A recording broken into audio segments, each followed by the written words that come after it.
টি-20 বিশ্বকাপের দিনের প্রথম ম্যাচে অস্ট্রেলিয়াকে হারিয়ে ইতিহাস গড়ল জিম্বাবুয়ে ক্রিকেট দল। এর আগে 2007 সালে অস্ট্রেলিয়াকে বিশ্বকাপে মুখোমুখি হয়ে হারিয়েছিল জিম্বাবুয়ে। এরপর এবার 2026-এ আরো একবার অস্ট্রেলিয়াকে বিশ্বকাপেই হারালো জিম্বাবুয়ে। শেষ দিকে রেনশোর ব্যাটে ভর করে জয়ের আশা বেঁধেছিল অস্ট্রেলিয়ার, তবে একদম শেষের আগের ওভারে রেনশো বিদায় নিলে চাপে পড়ে যায় অজিরা। আইসিসি টি-20 বিশ্বকাপের গ্রুপ পর্বের ম্যাচে অস্ট্রেলিয়াকে হারায় জিম্বাবুয়ে। আগে ব্যাট করতে নেমে জিম্বাবুয়ে তুলেছিল 169 রান, জবাবে ঢুকতে থাকা অজিরা থেমেছে মাত্র 146 রান করেই। কলম্বোর আর প্রেমাদাসের স্টেডিয়ামে টস জিতে আগে জিম্বাবুয়েকে ব্যাটিংয়ে পাঠায় অজিরা। ব্যাট হাতে শুরুটা ভালোই করেছিল জিম্বাবুয়ে। দুই ওপেনার ব্রায়ান ব্রেনেট এবং তাদিওয়ানসে মারুমনি দেখে শুনে আগাচ্ছিলেন। পাওয়ার প্লে 6 ওভারে বিনা উইকেটে 47 রান তুলে জিম্বাবুয়ে। ওপেনিং জুটিতে এসেছে 61 রান। মারুমনি 21 বলে 35 রানের ইনিংস খেলে বিদায় নিয়েছেন। এরপর তিনে নামা রায়াম্বালকে সাথে নিয়ে গিয়েছেন ব্রায়ান ব্রেনেট। দুজনের দারুণ সব শটে রান এসেছে জিম্বাবুয়ের। কার্যকরী ব্যাটিংয়ে রান বের করেছেন ব্রেনেট এবং রায়ান বার্ড। 50 কাছাকাছি চলে যান ব্রেনেট। 50টা তিনি ছুঁয়েও ফেলেন, তবে বাল থামেন 30 বলে 35 রান করে।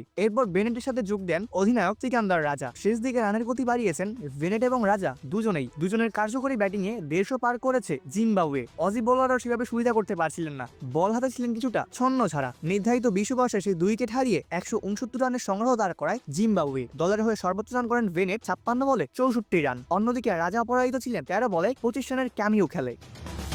জবাব দিতে নেমে শুরুতেই বড়সড় ধাক্কা খেয়ে বসে অস্ট্রেলিয়া। প্রথম 4 ওভারের প্রতিটিতে একটি করে উইকেট হারিয়েছে অজিরা। শুরুটা হয়েছে জশ ইংলিশকে দিয়ে। 4 বলে 8 রান করে দলের 13 রানের মাথাতে সাজ করে ফিরে যান জশ ইংলিশ। এরপর ফিরেছেন নিনামা ক্যামেরন গ্রিন। 2 বল খেলে রানের খাতা খোলার আগে বিদায় নিয়েছেন গ্রিন। পরের ওভারে টিম ডেভিডের হয়েছে একই দশা। 2 বল খেলে 0 রানে ফিরেছেন টিম ডেভিড। টিকে থাকা ট্রাভিস হেড শুরুটা ভালো পেয়েছিলেন, তবে ইনিংস লম্বা করতে পারেননি। 15 বলে 17 রান করে বিদায় নেন তিনি। 29 রানের মধ্যে 4 উইকেট হারিয়ে ফেলে অস্ট্রেলিয়া। পাওয়ার প্লে 6 ওভারে 1 হালে উইকেট হারায় অস্ট্রেলিয়া। এরপর লড়াই চালিয়েছেন গ্লেন ম্যাক্সওয়েল এবং ম্যাট রেনস। দুজনের কার্যকরী ব্যাটিং কিছুটা দিশা ফিরে পায় অজিরা। পরিস্থিতি বুঝে দেখে শুনে শট খেলেছেন তারা দুজনেই। 32 বলে 31 রান করা ম্যাক্সওয়েল থেমেছেন দলের 106 রানের মাথাতেই, তবে রেঞ্জ টিকে ছিলেন। এক প্রান্ত আগলে রেখে চলছিল রেঞ্জের উইলোবাজি। পরিস্থিতি বুঝে রানের চাকাও বাড়িয়েছেন রেঞ্জ। ফলাফল স্বরূপ তিনি ছুঁয়ে ফেলেন তার 50টাও। শেষ দিকে রেঞ্জের ব্যাটে ভর করে জয়ের আশা ভেসেছিল অস্ট্রেলিয়ার, তবে একদম শেষের আগের ওভারে রেঞ্জ বিদায় নিলে চাপে পড়ে যায় অজিরা। 44 বলে 65 রান করে সাজ করে ফিরে যান ম্যাথিউ রেঞ্জ। আর বাকি ছিল 2 উইকেট। তা তুলতে বেশি সময় লাগেনি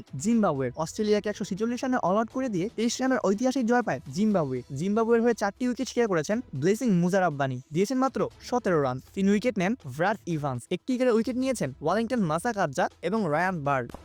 অপূর্ব দাস, লেভাস নিউজ।